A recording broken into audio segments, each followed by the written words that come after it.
o tema central da lição. E qual é? A graça de Deus sobre a sua nação.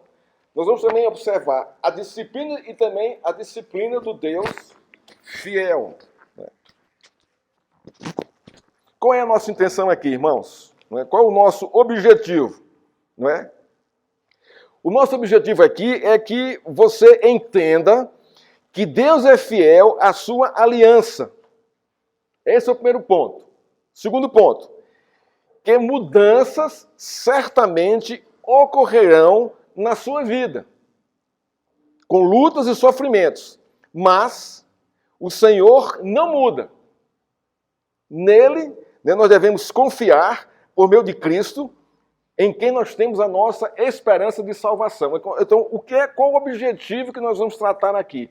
Não é? Deus é fiel à sua aliança, mesmo sobre a nossa infidelidade, mesmo sobre as nossas mudanças. Né? A gente é muito instável, mas Deus permanece fiel a todas elas. E nós vamos observar isso aqui a partir da história de Deus sobre o seu povo, sob a liderança de Josué. Né? Moisés foi um líder, Moisés morreu. É outro ponto interessante também. Não há pessoas insubstituíveis na história cristã. Todas elas são substituíveis. Todas elas. Nós não somos insubstituíveis, irmãos. Eu não sou insubstituível aqui na igreja. Se eu morrer, eu for embora, vem outro pastor para cá. Deus vai continuar a obra aqui do mesmo jeito. E graças a Deus por isso. Moisés morreu. O povo ficou sem liderança?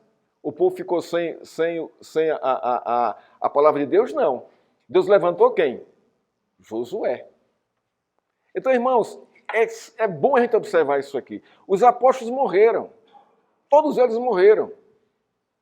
Quem vem depois? Os pais apostólicos. Depois que os pais apostólicos morrem, quem vem? Aí vem os pastores, os reformadores, e a história continua até a redenção final. É assim que Deus age. Então isso mostra a sua fidelidade, mostra a temporalidade do homem e a eternidade de Deus. Mostra a fidelidade de Deus, a infidelidade do homem. Nem por isso Deus deixa de cumprir os seus propósitos. A infidelidade do homem não destrói os propósitos de Deus, Deus continua com o seu propósito, vai até o final. E também a gente vê que pessoas são substituíveis. Não existe pessoas insubstituíveis. É isso que nós vamos ver aqui. Então, a nossa intenção é justamente essa. Então, abra sua Bíblia aí, ou abra a sua lição. Nós vamos estar aqui no nosso primeiro tema de hoje. Vem aí a herança e descanso. O que é que está acontecendo aqui, irmãos? Qual o contexto aqui dessa lição aqui? Moisés caminhou com o povo durante 40 anos, rodando ali a Terra Santa. Ficou rodando. Chegou o momento de fez, não, cumpriu os 40 anos, agora vamos entrar. Então pararam às margens de Jordão. O que aconteceu? Moisés morreu. Que Deus havia dito a Moisés que ele ia morrer. Ele ia ver a Terra Santa, mas não ia entrar. Então Moisés chega ali e deixa o povo ali nas margens de Jordão. Moisés morre. O que é que Deus faz? Levanta quem? Josué. E incumbe Josué de atravessar o Jordão e começar a conquista da terra. Por isso que vem aqui, herança e descanso. Qual é a herança? Eles entraram na terra, então já estão pisando na herança. E o descanso? Né? Por que o descanso? Porque essa terra é a terra prometida que emana leite e mel. Mas eles teriam que trabalhar, teriam que conquistar. Então é isso que nós vamos ver aqui hoje. Então acompanha a minha leitura aí, né? Acompanha a leitura aí e pega uma caneta, vai grifando o que você achar mais interessante aí. Né? Na Bíblia hebraica, Josué é tido como um dos profetas anteriores ao exílio, correto. Enquanto na divisão cristã, isso é da Bíblia, está entre os livros históricos, de fato, é um fato, Josué é livro histórico. De fato, há nele profecias e há muita história. O personagem que dá nome ao livro não foi um simples líder militar que conduziu Israel em uma conquista épica, mas um profeta que levou consigo a mensagem de Deus. Deus salva. é o significado do nome de Josué. Então, Josué está trazendo, não é, em seu nome e na sua liderança, não é, justamente essa mensagem: Deus salva. Segundo parágrafo. Falaremos muito sobre Josué, porém, são os fechos de Deus, por meio de Josué, que nos conduzem ao fim da história redentiva. Isso aqui é muito interessante, irmãos. Observe o que está acontecendo aqui. São dois pontos aqui importantíssimos que a gente não pode perder de vista. Josué não é o objeto central do nosso estudo. Josué não é o objeto central da história bíblica no seu contexto. O livro leva seu nome. Mas o objeto principal não é Josué. É quem está por trás de Josué. Que é Deus com seu plano redentivo. Que começou lá no Gênesis 3,15. E vem caminhando na história. Através dos seus líderes que ele levanta. Irmãos, não pode haver qualquer centralidade em personagem nenhum bíblico a não ser Cristo. A gente não pode focar só nesses homens. Não, foi um cara, Josué, papapá. Não é. Porque Josué, irmãos, era humano como eu e como você. Era falho, pecador como eu e como você. O que está por trás de Josué é que faz toda a diferença. É que faz toda a diferença. O que está em nossa vida, irmãos, é que faz toda a diferença. Habita em nós o Espírito Santo. É Ele que faz diferença em nossa vida. Não somos nós. Não é a minha liderança, não é meu pastorado, porque ele é falho, ele é frágil, é fraco. Não é perfeito. Mas o que nos coloca aqui é o que está por trás de nós, que é o Senhor, é a sua palavra, é o seu Espírito Santo, que nos motiva, que nos exorta, nos consola, nos conforma e nos amadurece. Então Josué é um personagem levantado por Deus a seu serviço. Mas o que Deus está fazendo aqui é pegando Josué e levando a cabo o seu plano redentivo, a história redentiva. Josué é instrumento de Deus para o cumprimento da história redentiva. A gente vai ver que Josué morre no final do livro. E aí, como é que vai ser? Vai se perder a história? Vai parar a história? Não, irmãos. Qual o livro que vem após Josué?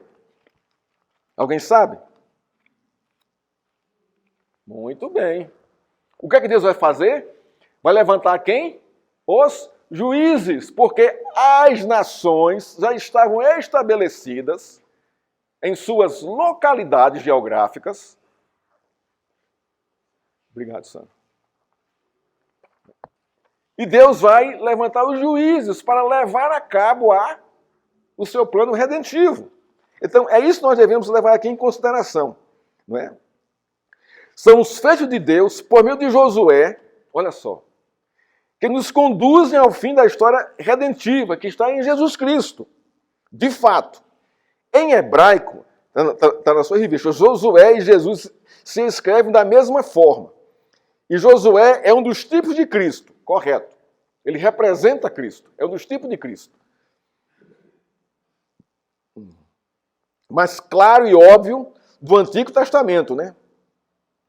Por isso, nossas lições contarão mais do que a história do livro, apontando para o seu significado na história da redenção, a salvação de Deus. A jornada de Israel é a libertação do pecador, do cativeiro, do pecado e da sua entrada no descanso. Essa é a história de Israel. Qual é a história de Israel? A libertação, não é, do pecado, lá do Egito, não é, do cativeiro, e a sua entrada no descanso na Terra Santa. Essa é a nossa história do mesmo jeito, do mesmo modo. Essa é a nossa história. Então nós vamos começar aqui já no primeiro ponto. A caminhada continua. Então qual é o resumo da introdução que nós temos aqui? Está no último parágrafo. O resumo do que nós vimos até agora. A jornada de Israel é a libertação do pecador do cativeiro, do pecado, e a sua entrada no descanso. Esta é a história da redenção. A minha e a sua. Assim como foi para com Israel. Vamos lá. A caminhada continua. Moisés está morto. Aliás, toda a geração que saiu do Egito morreu. Com exceção de Josué e Calebe. Está ali uma nação que perambulou 40 anos no deserto, aprendendo que nem só de pão viverá o homem, mas de tudo que procede da boca do Senhor. Deuteronômio 8:3. Então, por que Deus caminhou com o povo 40 anos no deserto? Está aqui um dos motivos, um dos propósitos. Para o povo entender que nem só de pão viverá o homem, mas de tudo que procede da boca do Senhor. Então, quem move a nossa vida? Ou o que move a vida da igreja, do crente?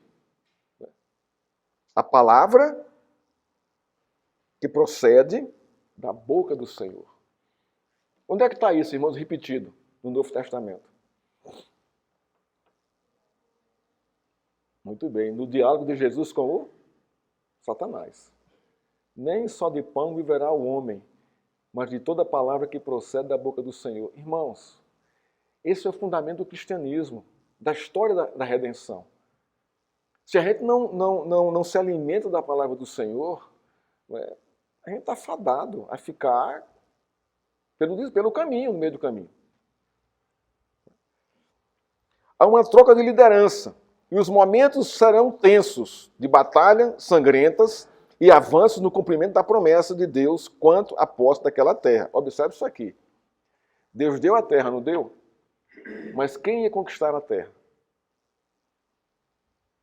Quem ia expulsar o povo de lá? Vamos dizer isso aqui. Josué está recebendo a palavra de Deus.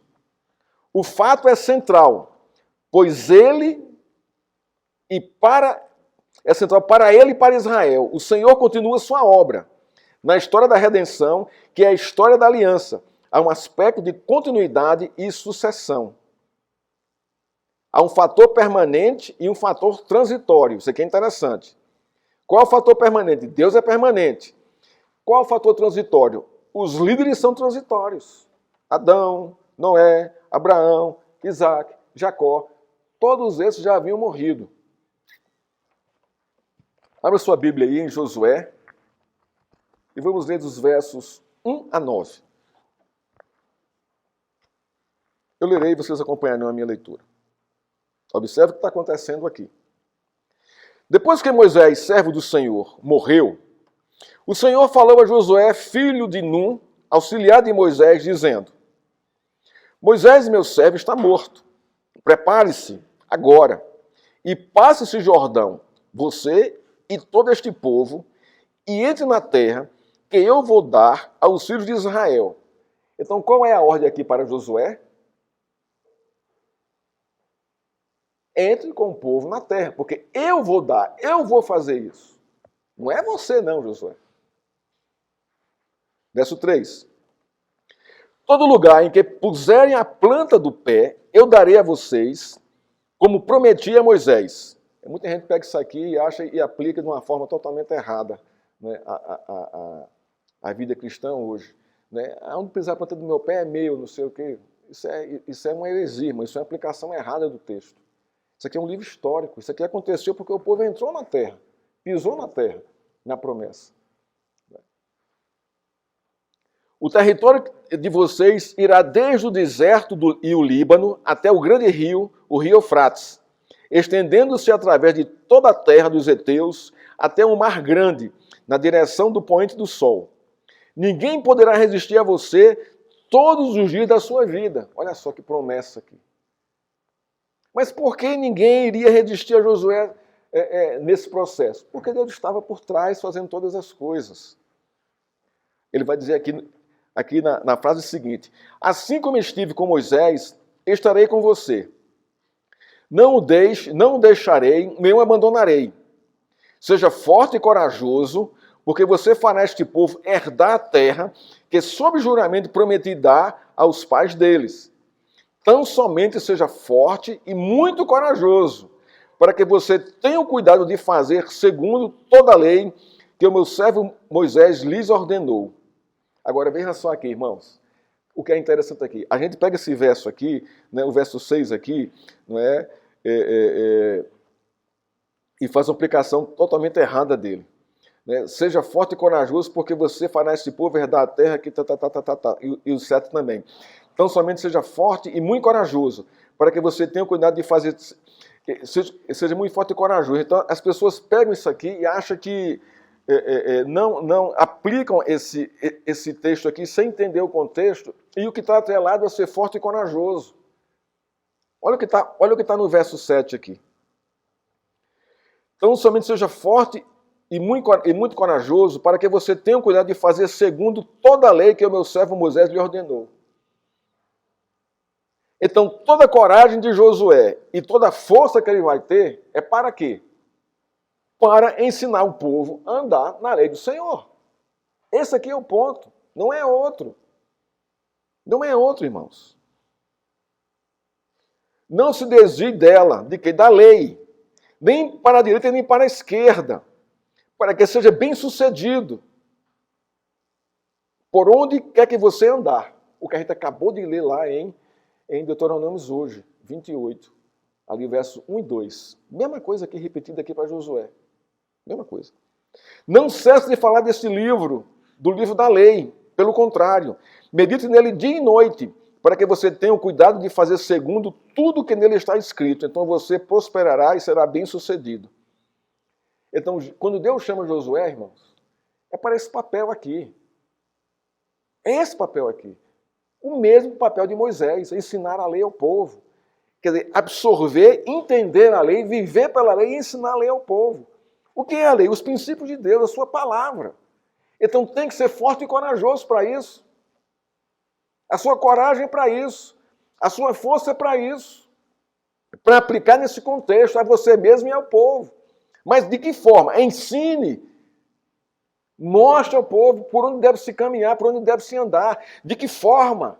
De que maneira o povo deve proceder na terra, na nova terra. O verso 9. Não foi isso que eu ordenei? Seja forte e corajoso. Não tenha medo. Nem fique assustado, porque o Senhor, seu Deus, estará com você onde quer que você andar. Então não tenha medo de quê? Do próprio povo. Do povo o quê? O povo de Israel, dos rebeldes obedientes que não querem nada com Deus. E nem das nações que eles teriam que conquistar. Mas o fato é, irmãos, que a aplicação da coragem de Josué aqui não é para entrar em buraco dentro da terra, acabando com tudo, destruindo tudo, não. Não é assim que funcionam as coisas. A questão aqui é outra, o princípio aqui é outro. O princípio aqui, irmãos, é esse cuidado, é esse empreender esforço e coragem de abrir, de estudar as Escrituras e de aplicar aquilo que se conhece à vida pessoal. Irmãos, qual é o nosso maior problema hoje? Em nós, na nossa vida. São os outros? Não são os outros. É o meu trabalho? Não é o meu trabalho. Não é. O maior problema da minha vida sou eu mesmo. O meu coração difícil e duro. É a minha vontade que impera sobre a vontade de Deus. Eu não me quebro, eu não me submeto. E para se submeter tem que ser forte, tem que ter coragem para isso. Porque você tem que se negar a si mesmo, tomar a sua cruz e seguir conforme a Escritura. E nem todo mundo está disposto a isso na igreja. Não está, irmãos. A nossa serviço é muito dura. Nós somos muito egoístas. É a nossa vontade, é o meu querer, é o meu desejo, é a forma que eu quero liderar, é do jeito que eu penso, é do jeito é assim que eu quero, e você quer empurrar isso de todo jeito, para todo mundo. E achando que Deus está nesse negócio. Não está. Não é assim que funciona. Não é assim que funciona. Quanto mais nós estivermos alinhados com a palavra do Senhor, mais humildes e submissos seremos a Ele e aos outros. E aí aflora a nossa liderança. Porque é Deus que está por trás levando isso aí. Então a força de Josué, irmãos, não é para destruir. A princípio aqui não é para detonar os inimigos. Não é isso, não. Mas é coragem e força, não é, para ser fiel a Deus. Para cumprir as suas palavras. E para ensinar o povo a andar pelos seus caminhos. Sem vacilar, sem se desviar nem para cá nem para lá. Andar aqui no prumo do Senhor. Não é? Então, aqui o último parágrafo da nossa primeira Primeiro ponto aqui. Por isso o livro inicia com transição de Moisés para Josué. Porque os líderes são transitórios, mas Deus é fiel e permanece. Deus dá a certeza de que agirá com Josué como havia agido com seu antecessor, com Moisés. Isso mostra a sua fidelidade, né, e a sua constância com os seus servos. Deus não mudou, irmãos. Ele trata a sua igreja da mesma forma. Os obreiros mudam. Mudam. Mas a obra continua. Porque é o Senhor quem dá continuidade à sua aliança. Não há ninguém insubstituível. Por isso que, no tempo que Deus te tem dentro da igreja, aproveite, desenvolva, cresça, busque o Senhor, testemunhe do Senhor. Faça isso, porque é um tempo precioso. Você vai morrer. Né? Você vai morrer, mas é bom que você deixe um bom testemunho, deixe um rastro aí de coisas boas aí na sua vida aí, com seu testemunho. Mesmo na simplicidade, não precisa de grandes coisas, grandes obras, não é isso que eu estou falando aqui. Mas é esse testemunho de fidelidade, de compromisso com o Senhor, sabe? Isso é que é importante. Aproveita isso, não é? Na função que você está. Hoje eu falo agora para os líderes. Vocês são substituíveis, eu sou substituível. Mas o tempo que Deus tem nos colocado aqui, vamos aproveitar e ser corajoso e forte para nos submetermos à palavra do Senhor e caminharmos levando a igreja sob essa perspectiva, essa linha de entendimento, de conhecimento. Ponto 2. Instruções pessoais. Ué, irmãos, quem não precisa de discipulado, de aconselhamento, de conhecimento do Senhor? Todos precisam. Ninguém está pronto para Cristo. Nem vai estar. Só quando Ele vier e restaurar tudo e nos dê a plenitude da sua redenção. Até lá, irmãos, nós somos pessoas ainda com falhas, com falta de conhecimento, com pouca visão ou com visão nenhuma a respeito do reino de Deus. A primeira mensagem para o próprio Josué é ser forte e corajoso. Irmãos, vida cristã, você tem que ser forte e corajoso. Forte e corajoso, porque quem luta contra você? Nós estamos numa batalha. Aqui eu vou aplicar essa palavra aqui para nós aqui. Nós estamos numa guerra. E sem pausa, sem pausa para o segundo tempo. Nós estamos numa guerra, irmãos. Mas quem luta contra nós? Quem está guerreando contra nós? O mundo lá fora, o diabo e o nosso coração.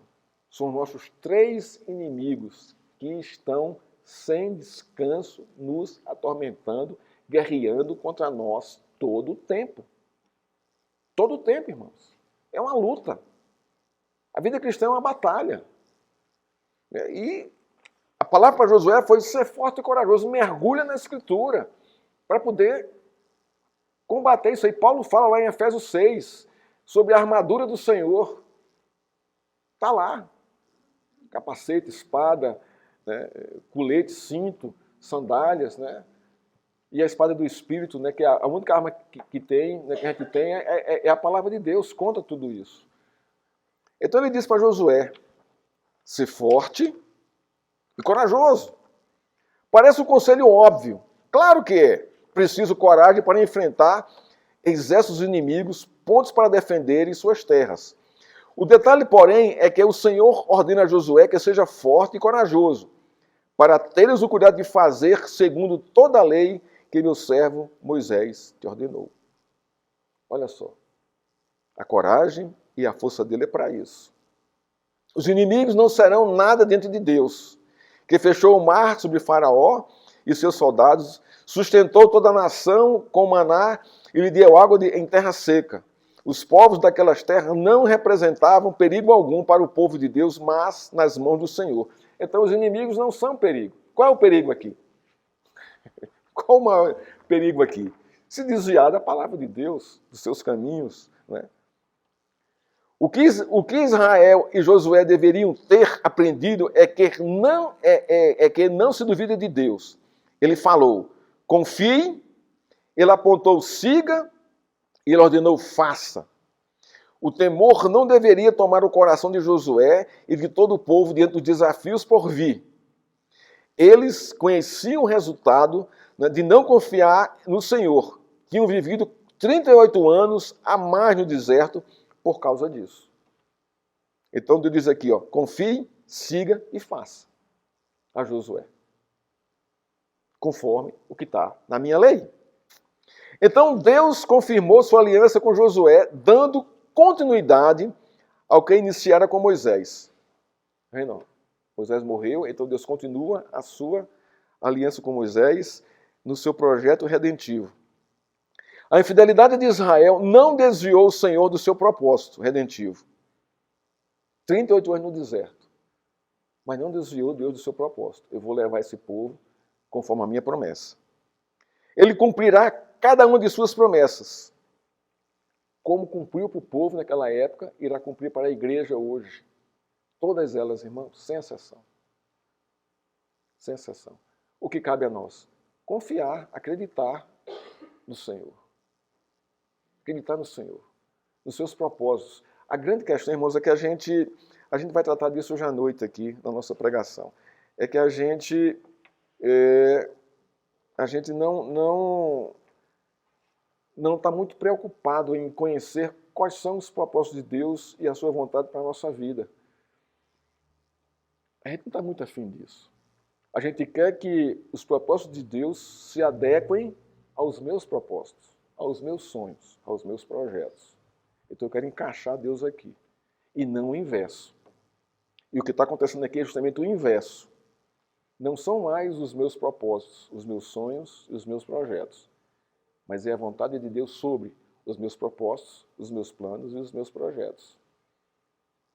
Deus pode estar de acordo com eles? Pode. E pode não estar de acordo? Pode. Mas eu tenho que entender isso, eu tenho que buscar isso, eu tenho que ter a luz disso aí. Porque nem tudo que brilha, irmãos, é bênção. Nem tudo que brilha é ouro. Mas a gente se encanta com o brilho das coisas. E não é assim na vida cristã. Não é assim na vida cristã. Muitas vezes Deus não quer...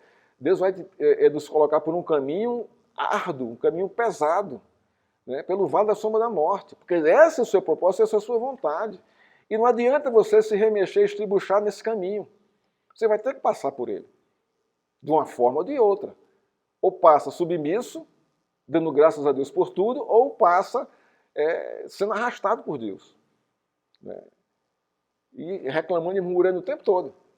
Mas o fato é, os meus propósitos, eles têm que estar submissos aos propósitos de Deus, aos seus projetos, à sua vontade.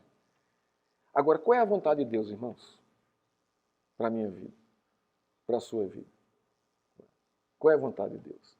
Há um texto que vai nos trazer muito consolo. Vai dizer qual é o propósito da vontade de Deus. Diz assim, Romanos 12, 2. A vontade de Deus é boa, perfeita e agradável. Só esses três conceitos da vontade de Deus já deveria me submeter a ela. Mesmo sendo contrária à minha vontade. Porque ela é boa, perfeita e agradável para mim. Ela vai ter um propósito aí. Ela vai ter um objetivo em minha vida, que é me fazer mais parecido com Cristo. Mesmo que seja passando por duras provas, duras lutas e pelo vale da sombra da morte. Irmãos, isso é cristianismo. Deus fala, cada um deve carregar a sua cruz. Por que você carrega a sua cruz? Qual o objetivo de você carregar a sua cruz? Qual o propósito disso? Qual o objetivo disso? Você vai crucificar o que nela? A sua esposa? Os seus filhos? O seu vizinho? O seu chefe de trabalho? Não, irmão. A cruz, a sua cruz tem o seu tamanho, o seu formato, o seu molde. Você vai crucificar você mesmo e eu vou me crucificar nela. Só me cabe nela. A minha cruz só me cabe. Ela é feita sob medida para mim. Não é para os outros. Não é para os outros, irmãos. A palavra de Deus diz que cada cristão carrega a sua cruz específica, ao seu molde, do seu tamanho, para isso. Para que você crucifique ali o seu coração, a sua vontade. E faça a vontade de Deus, que é boa, que é perfeita, que é agradável. Israel e Josué deveriam ter aprendido e que não se duvida de Deus. Eles conheciam o resultado de não confiar no Senhor. 38 anos no deserto. Então Deus confirmou sua aliança com Josué, dando continuidade ao que Moisés iniciou. Aquele que vai adiante do povo deve ser irrepreensível. Aquele que vai adiante do povo deve ser irrepreensível. Vamos saber quem é esse aqui. Liderar sob as ordens de Deus é ensinar ao povo que o único caminho aceitável é o da conformação à palavra divina.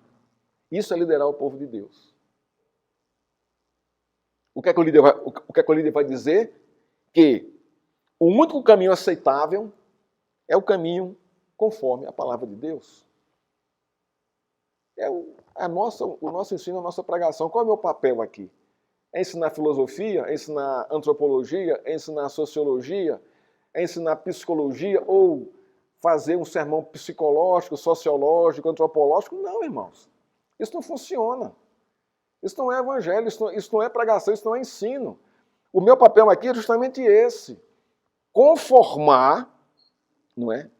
E dizer que o único caminho aceitável para a sua vida e para a minha vida é o caminho do Senhor, é a sua lei, a sua palavra. Senão não adianta, não existe caminho. Ele diz, eu sou o caminho, a verdade e a vida.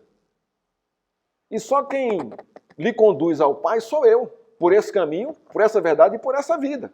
Senão você não vai chegar ao Pai. A condição é essa. Então, o papel aqui, não é, a liderança deve ensinar ao povo as ordens de Deus em sua palavra. Não mais que isso, não menos que isso. Vamos lá.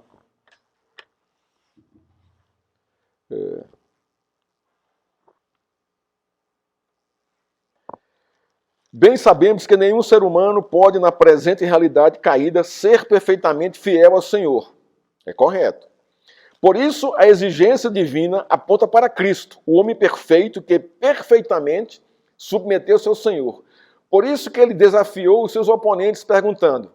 Isso aqui é um diálogo de Deus com os seus oponentes, ali, ou os fariseus ou os saduceus, eu não sei aqui do texto, aqui, a gente tem que ver aqui em João. Diz assim, quem dentre vós me convence de pecado? Todo mundo em silêncio. Não teve resposta.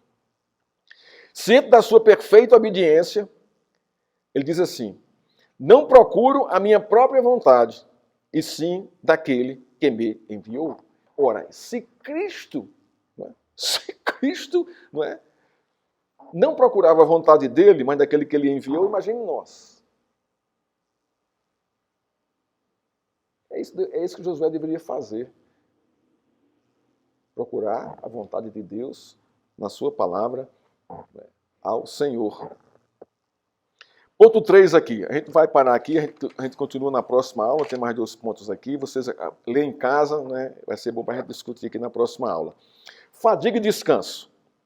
Após receber a confirmação da aliança e de que Deus seria com ele, Josué dá ordens ao povo para que se prepare para passar o Jordão. A canseira do Egito dos 40 anos no deserto estavam prestes a terminar, mas o povo teria de ouvir e seguir a palavra de Deus. O povo teria que continuar ouvindo e seguindo a palavra de Deus. A partir do verso 10, começam os preparativos, as instruções foram dadas, os objetivos foram traçados. O povo então confirma seu compromisso com Josué, dedicando-lhe a mesma obediência que tinha sido dedicada a Moisés. Capítulo 1, verso 17. Desobedecer a Josué seria desobedecer a Deus. Aqui está lá também em Êxodo 20, 12. O reconhecimento era de que o Senhor estava com Josué, punindo com a morte os desobedientes. Verso 18. Capítulo 1, verso 18. O passo seguinte da preparação para a travessia foi o reconhecimento do terreno, como feito anteriormente por Moisés. Josué enviou espiões para além do Jordão. A pergunta é, precisava disso? Depois do que ele ouviu do Senhor? Sim ou não? Hein? Então você já leu, já adiantou a lição, né? Não precisava disso. Porque Deus disse que já ia na frente dele. Então você está vendo o que é a natureza humana? Né? Depois de ouvir o Senhor falar e dizer tudo aquilo, não é? A primeira atitude dele, vou enviar os espias, como Moisés enviou. Não precisava disso. A lição vai dizer aqui. As notícias de que Israel estava para invadir aquelas terras já chegaram a Jericó. E os espiões corriam risco. Eles se esconderam na casa da prostituta Raabe. Aqui ele vai conquistar Jericó, né? O que chegou aos ouvidos do rei de Jericó. Raabe escondeu os israelitas e mentiu aos guardas do rei. Está no capítulo 2, verso 4. Uma improvável aliança se estabeleceu entre ela e os espiões. O que causou medo no rei e no povo de Jericó produziu fé em Raabe. Sua disposição para arriscar sua vida demonstra que ela creu no testemunho do que o Senhor fizera por Israel. Olha só. Ela creu no testemunho que o Senhor fizera por Israel. E quem não creu? Pode perguntar.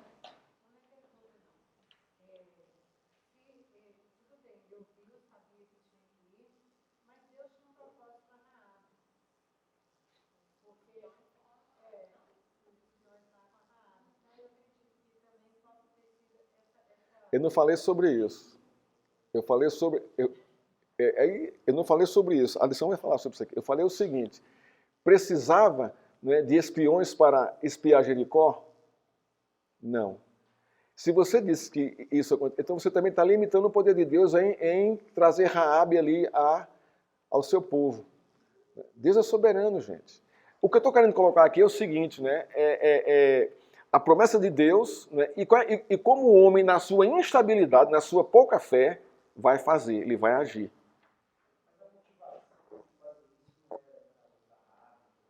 Hein? Tá.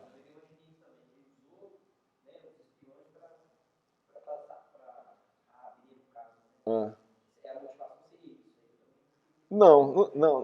A gente não pode ler a história dessa forma. A gente não pode interpretar dessa forma. Não pode. Vamos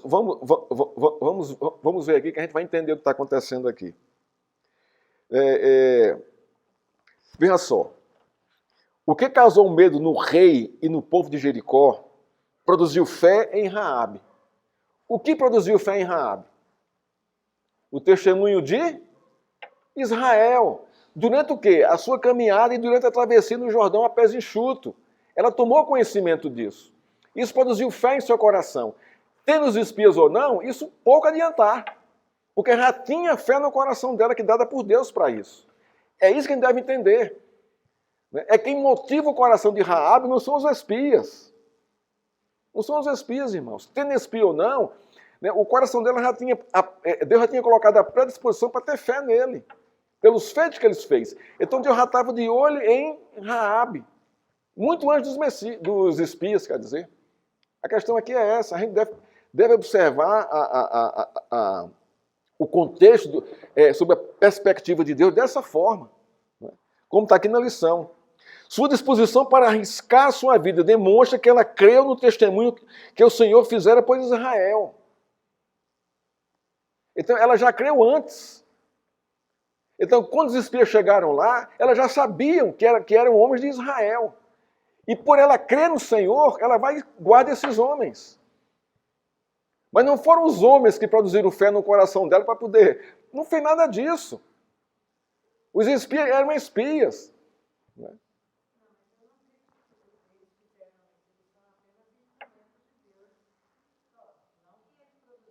Tá, vamos ler aqui. A mensagem da aliança de um Deus que liberta, restaura e sustenta seu povo trouxe fé a uma prostituta, o que contrasta com a incredulidade de Israel, que testemunhou milagres e livramentos por 2 anos, desde a saída do Egito até o envio dos primeiros 12 espias. É isso que está acontecendo. Deu para entender, irmãos? O papel dos espias ali é de espiar a terra só. E Deus promove o que acontece ali, não é? Dessa forma. A improbabilidade da aliança com Raabe é apenas aparente. Ela não é diferente de nós ou de Israel. O Senhor fez aliança com um povo cheio de incredulidade, medos e pecados, assim como Raabe. Então, o que é que está acontecendo aqui? Deus está mostrando que a sua salvação não é só para Israel, é para outras nações. E vai alcançar uma prostituta. E salvou essa prostituta. Vocês estão entendendo aqui o que é a ação de Deus aí, fora de Israel? Ou não? A promessa do Senhor é de restauração e santificação, não de seleção dos melhores. Essa é a mensagem de Raabe ali.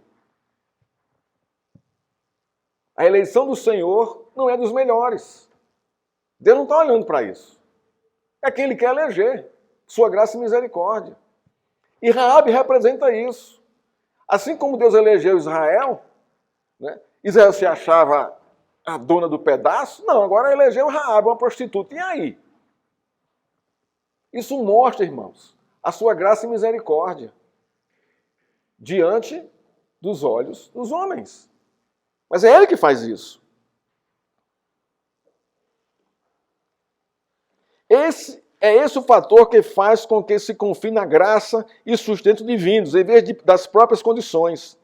Como erroneamente pensou o povo quando, incrédulo, deu ouvido aos 10 espias medrosos e descrentes. Só Josué e Caleb, né? Trouxeram aqui a mensagem correta, né? Mensagem correta. Vocês estão entendendo aqui, irmãos, o que é a história da redenção, como é que Deus trabalha a história da redenção? Né? Qual foi a palavra dos espias? Tem aí no texto aí para Raabe aí? Tem alguma coisa que eles falam para Raabe, né? Capítulo 2 aqui, a gente vai ver aqui, né? Vamos ver se tem alguma coisa aqui.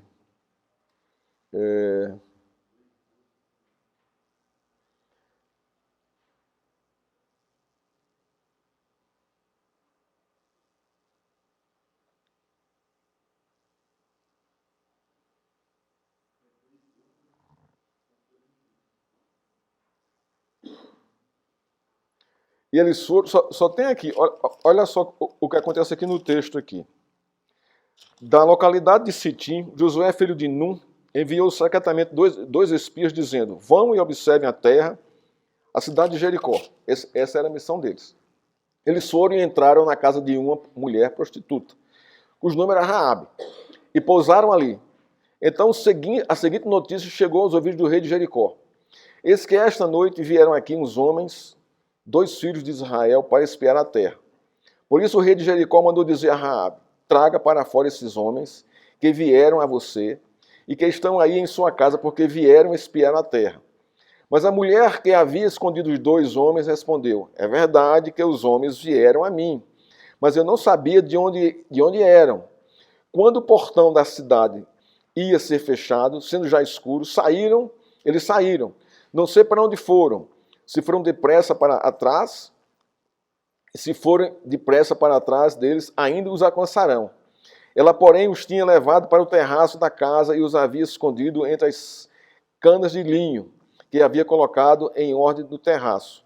Aqueles homens foram atrás dos espias pelo caminho que leva ao val do Jordão. E depois que eles saíram, fechou-se o portão da cidade.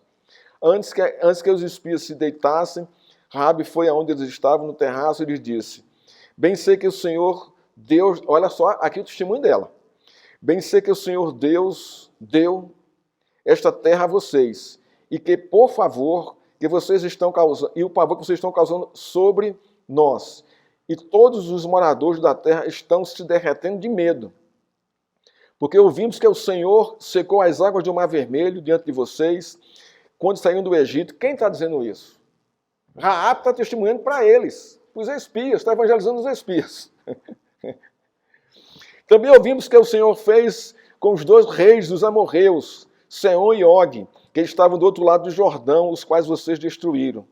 Quando ouvimos isso, nosso coração se derreteu, todos ficamos desanimados por causa da presença de vocês, porque o Senhor, o Deus de vocês, é Deus em cima no céu e embaixo na terra.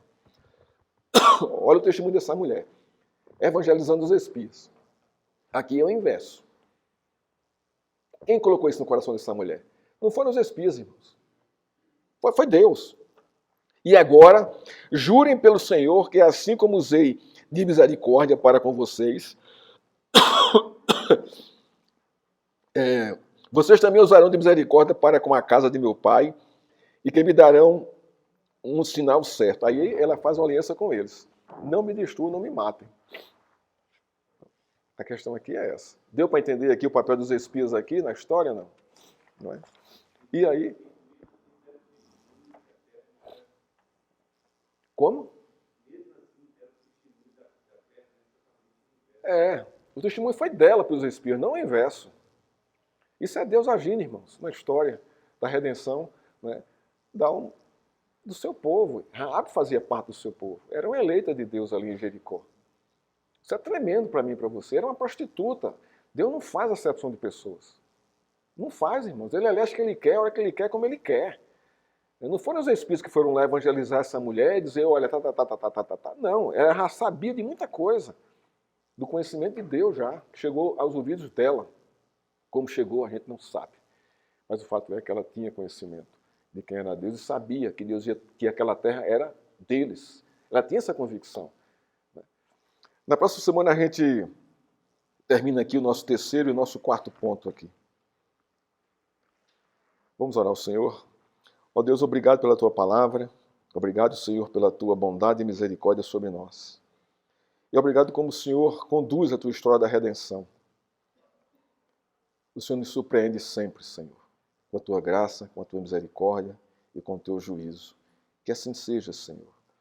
Agora, Senhor, nós te pedimos, nos molda a Tua vontade, nos quebranta ao Senhor, nos dá, Senhor, entendimento e sabedoria de buscarmos a Tua vontade, que é boa, perfeita e agradável ao nosso coração, e de nos submetermos a ela. Habita em nós o Teu Espírito Santo, Pai, é verdade, Senhor, usa-o para nos dobrar, para nos submeter, para nos humilhar na Tua presença, Senhor, para fazermos a Tua vontade. Assim te oramos, em nome de Cristo. Amém. Amém, irmãos. Deus abençoe. Hoje à noite estaremos tratando sobre Tessalonicenses, capítulo 5. Eu não terminei ainda não. Calma. Nós vamos estar pregando sobre Tessalonicenses, capítulo 5, verso 16, 17 e 18. Dê uma lida em casa, né, antes de você vir para o culto. E aproveite essa semana, né? Termine de ler a lição